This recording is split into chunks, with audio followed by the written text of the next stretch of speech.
Yang berikutnya itu adalah modern. Bagaimana aliran berpikir kita dengan aliran berpikir modern. Apa aliran berpikir yang modern? Aliran berpikir yang modern itu tidak hanya sekedar menjalankan aktivitas rutinitas yang diberikan oleh orang tua kita atau diberikan oleh lingkungan secara turun-temurun, tetapi bagaimana kita membuat sebuah terobosan yang berdasar. Kalau misalnya di dalam Islam kita belajar ibadah, maka kajian modernnya adalah bagaimana kajian Al-Quran dan hadis itu kita perdalam terlebih dahulu sebagai sarana kita untuk melakukan aktivitas dalam beribadah. Jadi ada kajian-kajian di situ. Bagaimana tidak hanya sekedar berdasarkan pengalaman orang tua kita, kebiasaan kita dalam beribadah sholat, tetapi dari kajian-kajian yang sudah ada, sehingga transformasinya diperbarui lagi, tidak melewati turun-temurun, tetapi bagaimana melewati dari kajian-kajian Al-Quran, kajian-kajian hadis, sehingga kita mengikuti arus yang modernisasi. Berikutnya, apakah kita harus selalu mengikuti modernisasi? Tentunya tidak. Banyak sekali hal-hal yang harus kita ikuti, melewati tradisi yang lama. Kemudian juga kita harus membuat sebuah gebrakan yang di situ barangkali tanpa dasar. Kemudian bagaimana seorang tenaga pendidik mengikuti aliran berpikir secara radikal, di mana sekarang sudah ada guru penggerak, tidak hanya sekedar menjadi seorang guru, tapi bagaimana guru tersebut menjadi penggerak untuk teman-teman yang lain yang berada di sekolah, kemudian juga memberikan kontribusinya di masyarakat. Ini menjadi salah satu lompatan. Tidak hanya sekedar kita meniti tangga, setiap tangga, 2 tangga, 3 tangga, tetapi kita lompat. Itu adalah salah satu aliran berpikir secara radikal. Apa positifnya aliran berpikir secara radikal? Maka kita akan bisa mempercepat ketertinggalan kita dibanding dengan tempat yang lain. Kalau kita negara Kesatuan Republik Indonesia, maka kita bagaimana mempercepat tingkat pendidikan NKRI ini, sekolah-sekolah yang ada di wilayah Indonesia ini dengan sekolah-sekolah yang ada di luar negeri. Ya kita harus melompat, karena kalau kita masih percepatannya stagnan, maka kita selalu akan ketinggalan. Sehingga kita harus perlu adanya lompatan-lompatan yang luar biasa.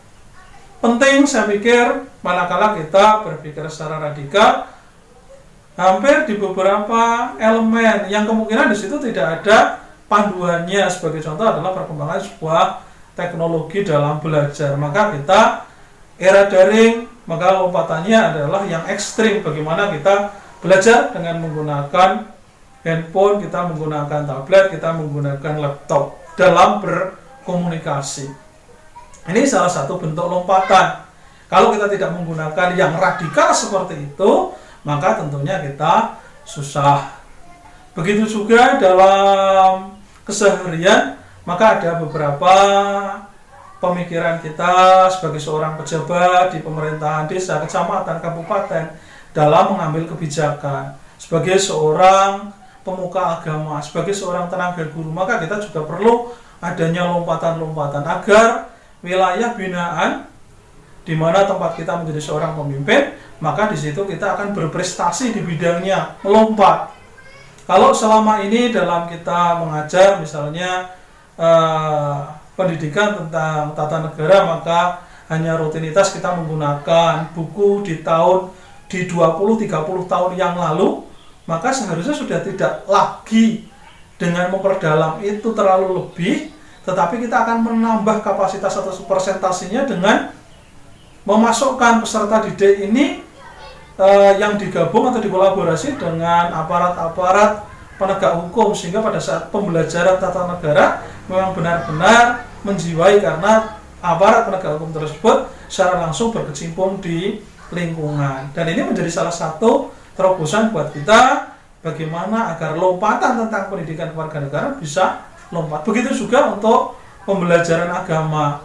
Bagaimana kita akan memberikan informasi tentang mata pelajaran agama sub naik haji. Sementara kita sendiri belum pernah naik haji. Maka lompatannya adalah dengan menggunakan media internet, kita bisa melihat secara langsung bagaimana kondisi real pada saat pelaksanaan haji yang ada di Mekah sana, dengan secara langsung melihat televisi, kemudian melihat channel YouTube proses pelaksanaan ibadah haji. Ini pasti akan bisa lebih cepat prosesnya, dan ini yang disebut dengan kebaikan sebuah transformasi pemikiran secara radikal. Sisi negatifnya, dengan kita tidak belajar dengan guru, tidak belajar dengan pendahulu kita, dengan dasar-dasar aliran berpikir secara radikal, ini juga menimbulkan radikalisme. Sehingga memang kita harus bijaksana dalam menggunakan aliran berpikir.